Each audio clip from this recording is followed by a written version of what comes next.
G.I. Joe. Supernatural. Supernatural, thank you. The Orville. Wonder Woman. You have a nerd cred resume that rivals Chris Evans in terms of the number of like really cool, like, and you've kind of quietly amassed this resume, and like that's really cool over the course of your career. Is there anything like in particular that you're really enjoying right now? Movies, books, TV, comics? Well, as my brother knows, I really suck at my job in the sense of watching things.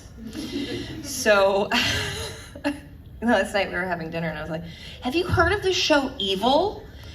It's so good. And he's like, yeah, there's been like 4 seasons of that show. So anyway, right now I'm in the first season because I like Luke Cage and he's real cute. It's not his actual name, but that's what I call him. So. You know, if I had been more prepared, I would have actually Googled that before we had this. But anyway. Like Holden or something?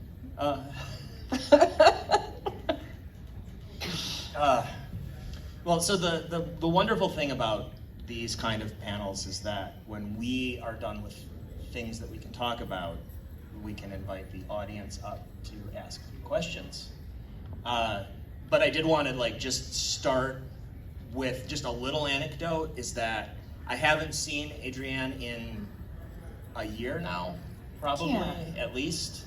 So when we both got into Ontario last night, we went and grabbed dinner.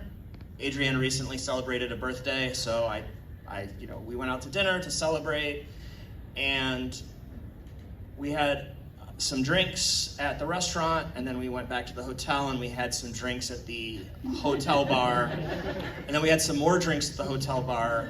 So apologies in advance, but I am extremely hungover tonight. Yeah, the only thing I got a text from you about today was if I had Advil. That is correct. So, but also, well, there you go.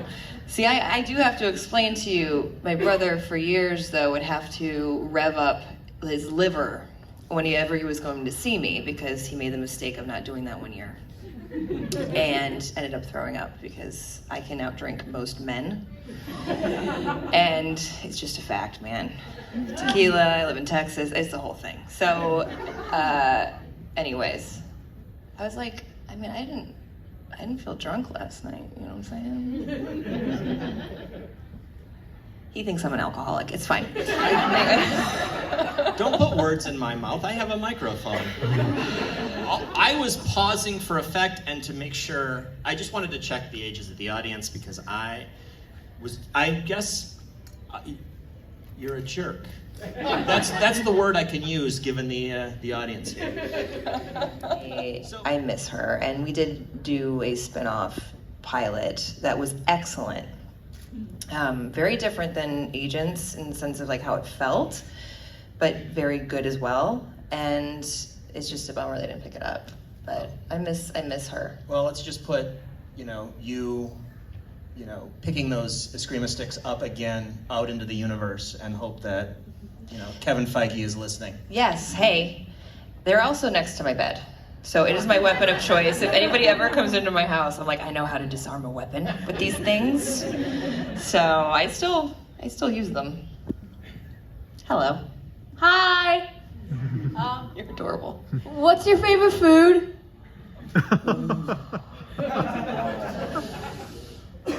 Oh, there's so many. My favorite food. I would say my favorite food probably is a really good brisket taco. Okay, With all the also, fixings. you know where Samoa Joe is? He promised me some ice cream and he never gave it to me. How dare he? I will find him and I will kick his butt. Okay. Also, what's your favorite movie? Question by my dad. Princess Bride, I think, is a perfect movie. Okay, bye-bye. And the reason I'm an actor. So what else we got? So Don't be funny. shy. There we go. Oh, yeah, girl. I love it.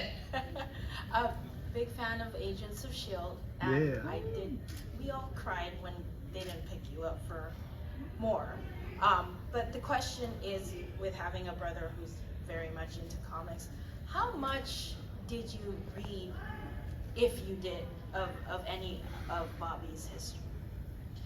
I'll be honest with you, I knew a little bit about Bobby, but thankfully I have the encyclopedia next to me of all things comic books. So I definitely, when this came to me, did ask him, read up again about Bobby. But growing up, I mean, that was, you know, I wanted to do everything my big brother did. He's my best bud. So, you know, anything ultimately with a chick on the front, Yeah. I read, you know. So, but Bobby was not something I got as into as I did, like, you know, let's say X-Men or Wonder Woman or Supergirl. So it was really fun to actually get to revisit the comics and get to know a little bit more about her. Yeah, I was like super excited because you had such a background of like cool stuff, not just superhero stuff, but smart, like. Yes. And then I got really angry because I'm like, why is she not with Hawkeye and where's the West Coast Avengers? Do you know what I mean? Like, it is a rabbit hole. You go down it and you're like, well, what the hell, man? You guys are ruining this universe. Thank you. So one of the cool things that has happened to me as a result of you having that part is that I have become, at least online, I have become friends with the comics writer Stephen Grant, who is not the creator of Bobby Morse, but is the creator of record of the Mockingbird persona. And that has been just a fantastic experience. Of course, you know, Stephen's been in the industry for 40 years and is, you know, become something of a mentor to me. So I kind of, you know, really appreciate how my love of comics has engendered your love of comics, which then in turn, you know, has helped me develop these really cool friendships with, you know, these Icons. these iconic creators. So That's so it's- cool. it's You been didn't tell me cool. that. That's awesome. Yeah, and he said, you know, that he really appreciated the number of times that Bob, like your portrayal of Bobby, put her in many more episodes, which meant many more royalty checks for him. So This all tracks. Yeah, that's so cool. That's so cool. So you and I, we made a comic one time. We did. We did. You guys can buy it too if you want to. I'm just saying. If you haven't already. You know, it doesn't need to be a sales pitch, but since no one is lining up at the very available microphone right there, you know, we can just talk for a minute about No Angel, which is, you know, a book that Adrianne and I wrote back in 2016. It was 2016, I think. 2016, Yeah. published by Black Mask Studios. It's a 4-issue supernatural murder mystery about a woman who returns home to her small town in the Midwest after her father's murder. She inserts herself into the investigation, and it opens up a whole supernatural mystery as she discovers that her father may or may not have been killed because he discovered proof of the existence of angels. And that's all I'm going to say, except that thematically it's really about family, and what a better story to partner with your sister to tell. Exactly. So now we've Very got strong questions. female story as well. Yes. We've You got see, I was actually just about to come up and ask you about that very thing, because I'm a big fan of that series. I wanted to know if you guys were going to do a sequel to that, or maybe, if not, something else, or maybe a solo effort from Adrianne, maybe, possibly? I don't trust myself enough to do that. You know, my brother has this brain that's just genius when it comes to putting together these worlds. And not so, genius when it comes to saying no to a double shot of tequila, though. well, you're a Palicki. Yeah, that's so fair. you don't say no very often. But to answer your question, I would love to do another collaboration with you, whether it's No Angel or something else. So while we're putting things into the universe, let's Yes. put that one out And we've there been too. talking about that for years. You've been wanting to do that for years. We got to figure out the idea. Anybody has any ideas? Thank you. This is Hello. more of an actory question. The challenges of working with visual effects versus just practical shooting, what are some of those that you've encountered in your career working with Agents of S.H.I.E.L.D., the Orville, things like that? Again, those are very visual effects heavy shows. What are the challenges to you as an actor trying to imagine what's not there, that sort of thing? The green screen and the blue screen, it's a lot. Listen, the thing that's most affected is your hair, okay? So, I mean, I would be in the middle of this deep scene on Agents of S.H.I.E.L.D. or something, and you just see this hair person coming in with hairspray and just being like, nope, because they see everything behind you. But I do think practical is easier to react to. You know, you'll have people doing noises or things like that, but it's really, you know, you really have to use your imagination when it's there. And if it's something that's supposed to be scary or exciting, it is easier to be kind of in that moment with whatever it is. It's a lot safer to have visual effects. But yeah, it's its own challenge. But I mean, a lot of it's being done that way now because it is cheaper. True. Thank you. Thank you. What did you,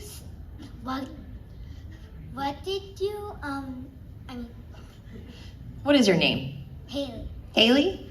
You're adorable. Take your time. how did you get started in acting? Well,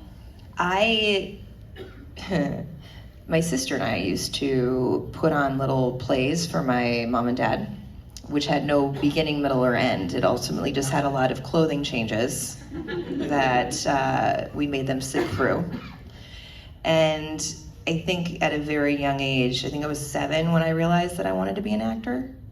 And I didn't get on stage as a performer in that way until I was in high school.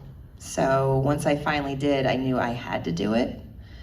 I love the way that I felt transforming myself into somebody else. It helped me build confidence too, because I didn't have a lot of that. So I was able to go in this like little imaginary world.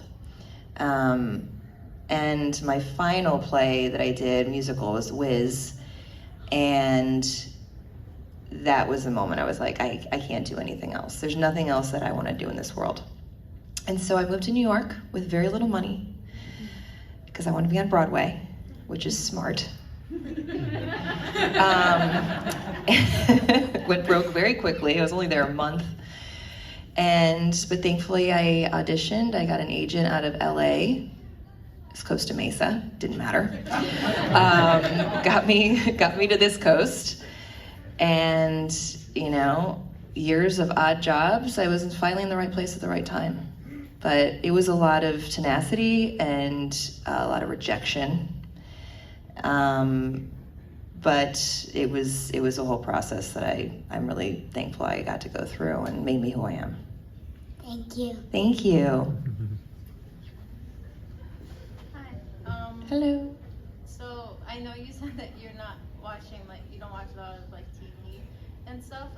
But my question was gonna be like if you're familiar with the Marvel shows and like the recent ones, and which one your favorite would be? Not as much as I should be. Yeah.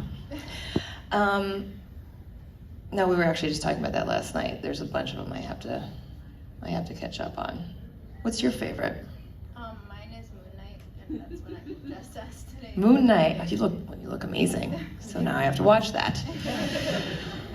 The thing is, for me, it's not that I don't like watching television. I love it. It's that I won't do anything else. So if there's a series, I will literally sit in front of my TV all day for days on end until I watch every episode. So it's more of a, I gotta get crap done. But this is awesome for me to know, and I'm sorry that I can't be more helpful with the new Marvel shows. I think it also was a little like hard for me after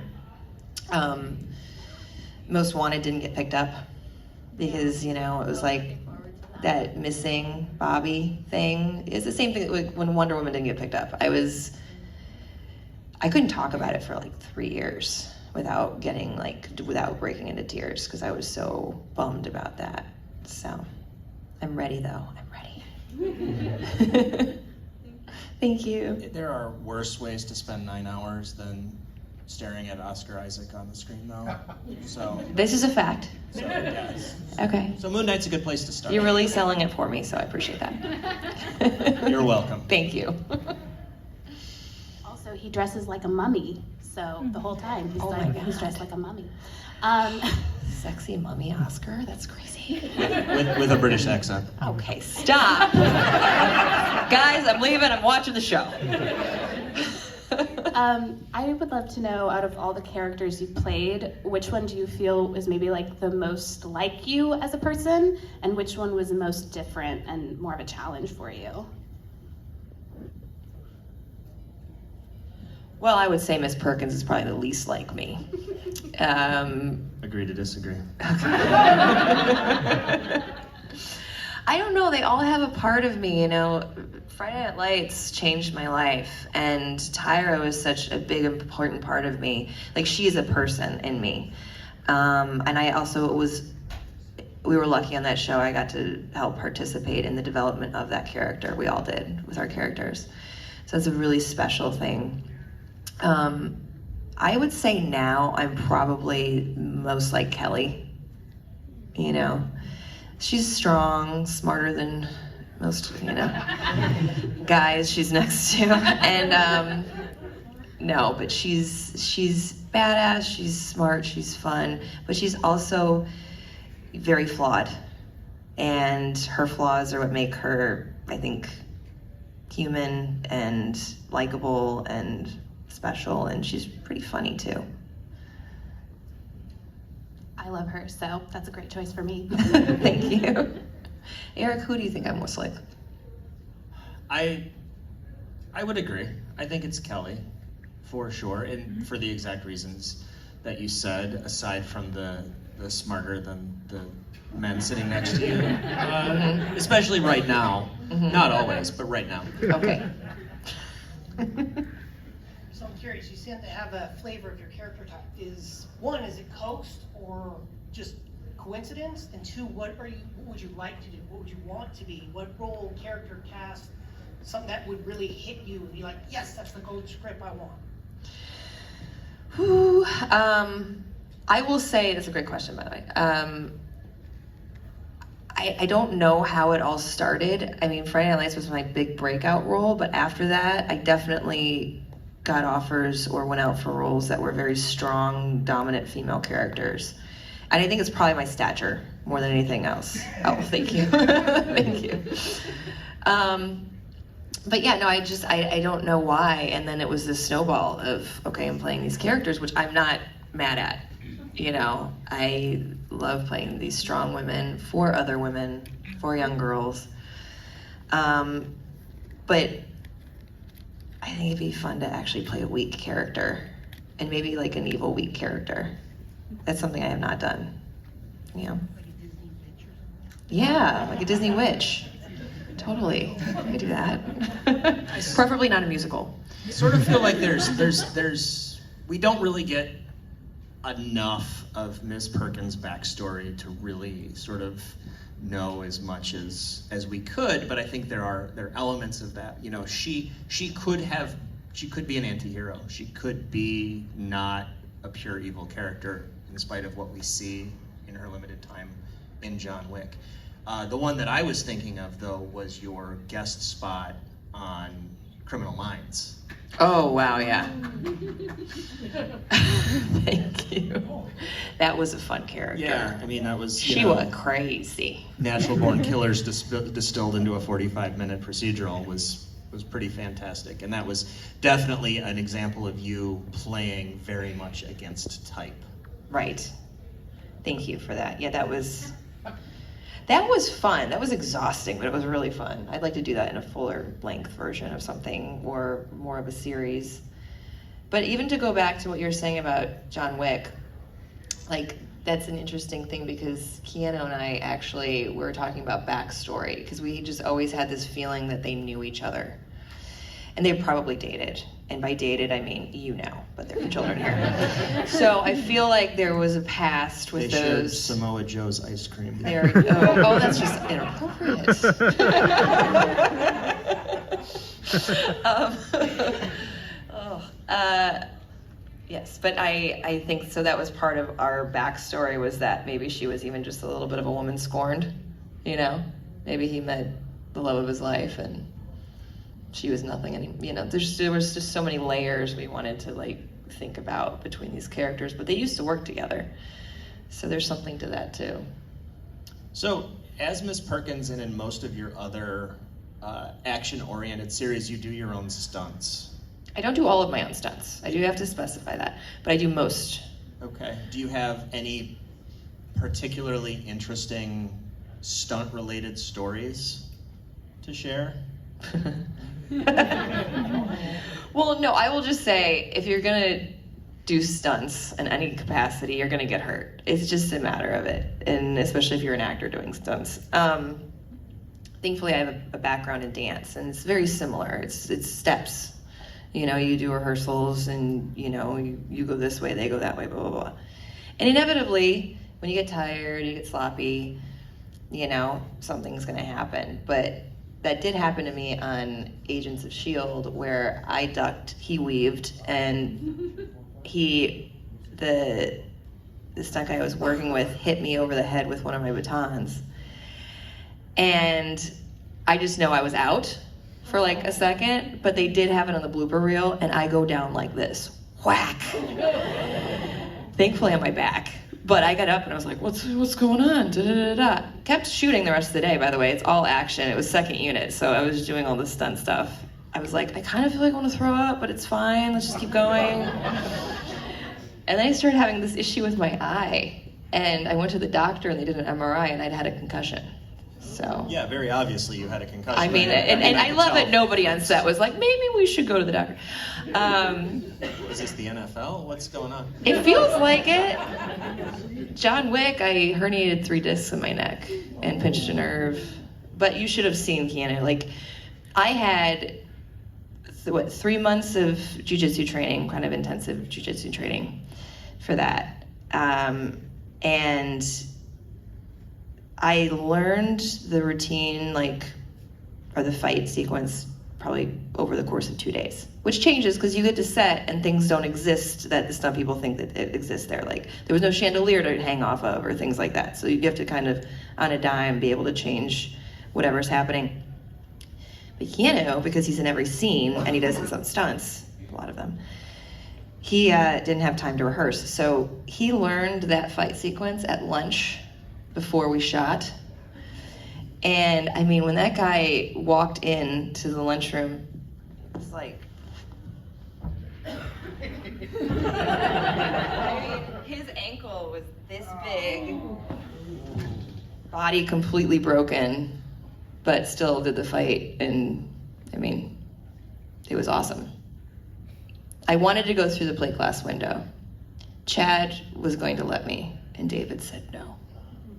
It's like, we only have one of her, so. Also, probably a limited number of plate glass windows. This is true.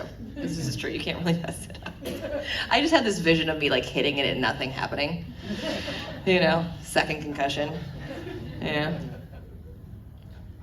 Oh, I think we've got a question. I mean, I could just yell, but I was just, sorry, my name's Darla, and I get your sewing. I was actually trying to make this while watching the Orville. Oh. And I neither finished the Orville nor finished this, so I get it. But I'm also relatively tall, so I was just wondering, I always see a lot of actresses are forced in those really tall shoes just to get them in the frame. Do you find that maybe you get less, you can actually wear comfortable shoes because you're tall? Or do you think they still try to put you in the ridiculous shoes? Oh, they don't do that, for sure, because most actors are this big, but. That's what I was thinking of, because that's why I was curious, because usually you can just see that, I don't know how they wear them. Well, I mean, for years, though, it was actually hard to get a job because I was so tall. I figured that was true, too. You know, because they tend to cast male leads first, and a lot of men in Hollywood are not large. So, you know, there's definitely, I mean, I remember I worked with Minnie Driver at one point, and she said that she had to stand in a ditch once during a scene with an actor because she's my height. But it is weird. So you tend to be able to wear comfortable shoes unless they just want you to see, like, you know, they'll show you walking. But if you're ever standing next to somebody or you're here up, you're always wearing comfortable shoes. Nice.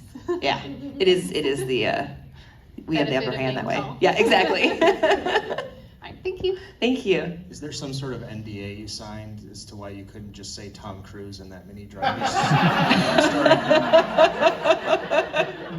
I didn't say it. What are you talking about? We were all thinking it. Right. We all just said knew the it. quiet part out loud. It's fine. Bye. Go get your ice cream. Okay. Nice. Hello. Hello. I've loved all your work that I've ever seen. Probably haven't seen everything, but everything I've ever seen been great.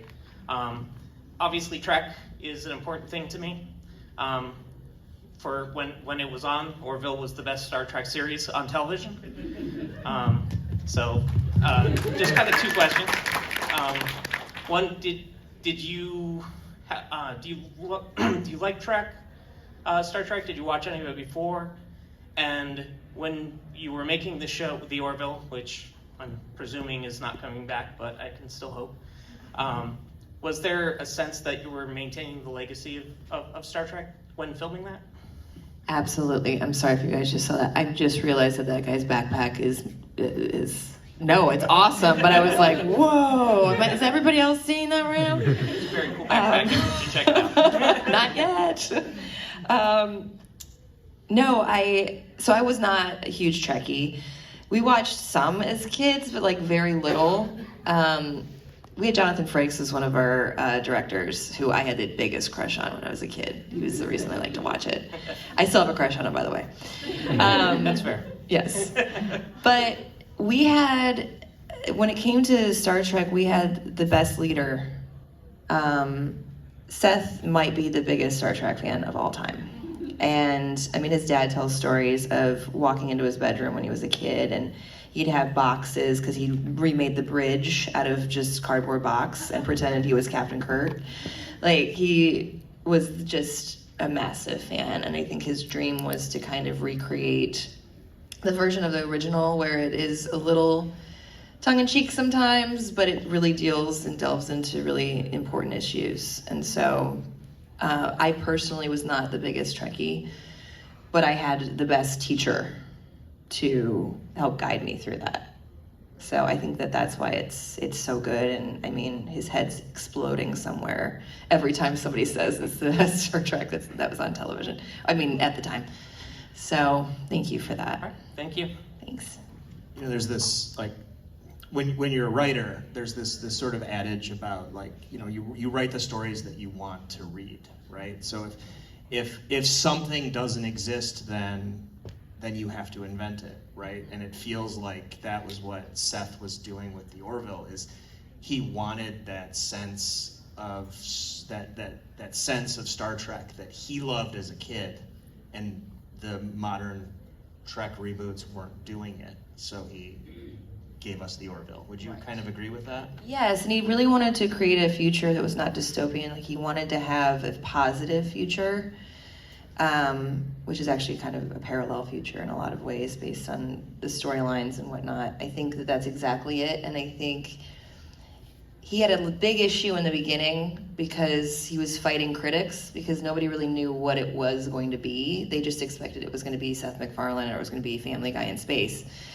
And so there was a lot of flack about that, and I think he was really, really wanted to go against that type, and I think that's also why it got more and more serious as the seasons went on as well. That provided a great transition. Thank you. My question is, as I'm sure many people in the room, we've talked about, we hope the Orville will be back. We make peace with what it is because it's made such an impact on so many lives. But the stories that were told went from, like you said, kind of almost Family Guy in space, but then there were so many wonderful, deep down, amazingly impactful stories that came out of that show, including one where even Dolly Parton showed up. So She wanted to be on the show. I have a feeling. So did Jason Alexander. Did he? That's amazing. Is there one, or if anything, maybe a couple particular stories that came from the show that maybe touched you in a specific way that you loved being able to tell and portray out into the universe, especially through that medium? Absolutely. We have an amazing actress, Amani, who played Topa.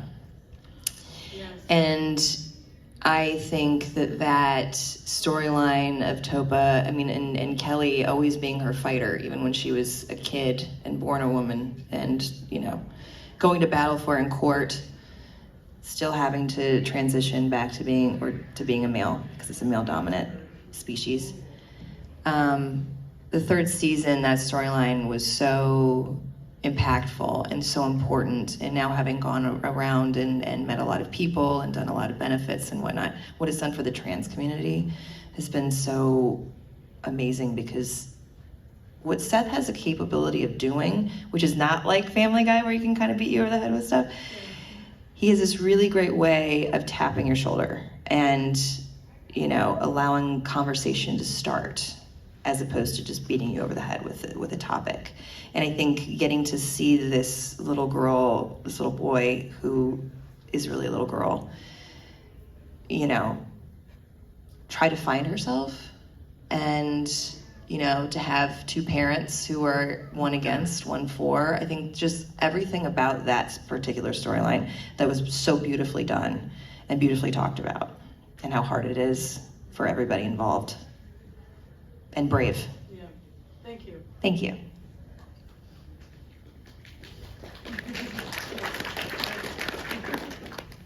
I really feel like I should have saved a joke for here to bring the mood up in the room, so thank you. Wait, which joke? I don't know. Did you make a joke? Can we tell the story of after I got trained in jiu-jitsu, and my brother and I still grapple, like we will literally fight each other. My mom gets mad when we see each other. We haven't seen each other for a while. And, you know, brown belt, karate, crazy good at this stuff. He won't tell you about it, but, you know, he always beat the crap out of me. So, Well, he didn't beat the crap like out of me. beat the crap. Sorry, It there was were no Sibling beating the bruises, crap. but It I would end up, like, you know, being thrown on the floor at some point. So after I had this training, I was like, Eric, let's go, let's do this. I threw this man over my shoulder. He was not happy. Once. That's all it takes, Eric. That's all I wanted. I did it. You know, there are not a lot of people in my life that are as tall as I am, so it was nice to have someone to get thrown over their shoulder. So We're weird. It's fine. Hello. Hi, I'm Nick, and I actually had a question for both of you guys. Were you at the publishing panel? I was. All right, yeah, good panel. Oh, thank you. I learned a lot. Second Are you a writer? Yeah, I make comics about Greco-Roman mythology. I draw lots of gods and goddesses and warrior women, which brings me to my question, which is, you played Wonder Woman in a pilot episode, and I was wondering if you had a chance to play her again, how would you want to play her, and like how would you portray her? Like, what kind of storyline would you like to do? I mean, that's hard because, I mean, I the way the story was written in the pilot was that she had an alter ego for her alter ego. Like, it was like there were so many alter egos.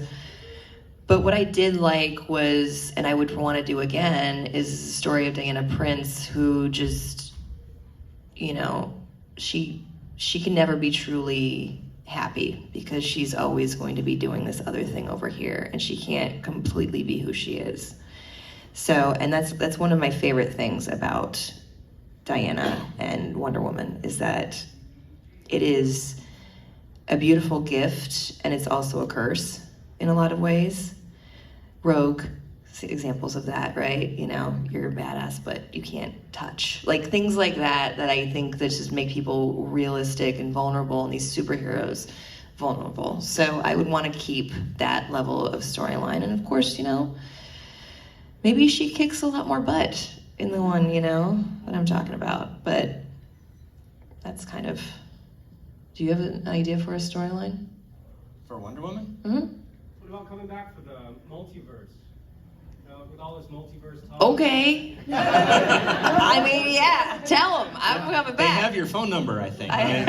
They should. You're still the same phone number. Right. Yes. Okay. Just write that check. I thought you were a superb Wonder Woman in a story that was written by a man who didn't understand Wonder Woman. Yes. You know, Wonder Woman is Who we love, by the way, and I do love very deeply. But yes, he did have to research. I mean, it's just nothing against his. You know, he just leaned too far into the Ally McBeal of it all, and that's not the. Well, he was a lawyer. Yeah, it's just not the right person for the job. Sometimes that happens. I agree. You know. But hey, I got paid to wear the suit, so that's really cool. And they didn't let me keep it, and they actually had that fitted to my body. And there were 3 of them, and I'm like, where are they now? Because I would totally rock that shit. You should just cosplay at the next convention. Or just walk around the house, you know what I mean? You're like, hey, it's a Tuesday. Making coffee. Yeah. I have an interesting number of interesting is in 2, but number of friends who are huge Trek fans, and they casually asked me on a podcast a couple months ago if you had walked off with anything from the set of the Orville. And I don't know the answer to that, and I don't know if you're allowed to say, but what I did tell them was that our parents' house is littered with stuff that you took off the Wonder Woman set. This may or may not be true. It's okay. I actually did not steal anything from Orville. I was gifted things from the Orville. So on our last day of the show, Seth, he created Kelly to be a huge Journey fan because I'm a huge Journey fan. So he wanted that to be. I love you, but this thing we disagree about is really. Anyways, so behind Kelly at her desk, he got this really cool Journey album. It looks like a spaceship. I think it is a spaceship. Anyway, and it's framed. So he gifted me that, which is now in my house. Some clothes. I mean, nobody wanted to keep that. It's one of the most uncomfortable outfits, I'll be honest with you. I will say I think I've shrunk now not wearing that jacket all the time because you're so like this all the time, you know? It's like having to stick up your butt.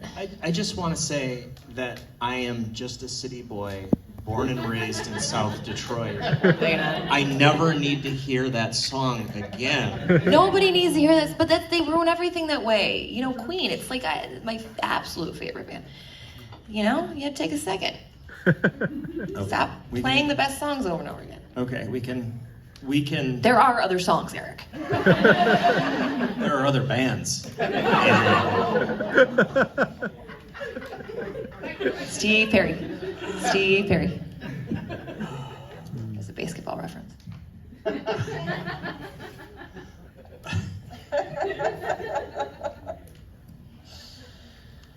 Things I made my brother watch. That was fine. It was definitely, as far as things that we watched when we were young together, it was definitely less awkward than Orgasmo. That's true. Those things to watch with your sister. Yeah.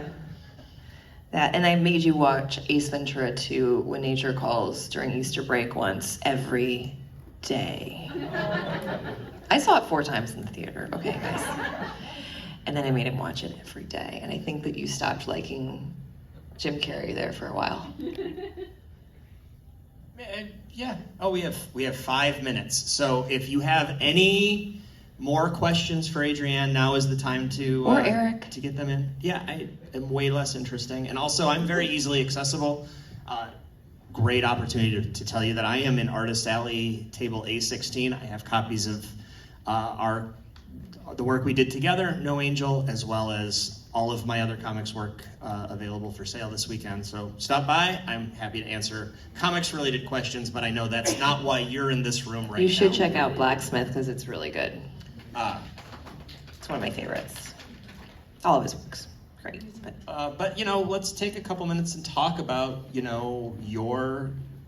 think the fact that you would watch a movie until the VHS tape broke. For the young people in the audience, ask your parents what a VHS tape is.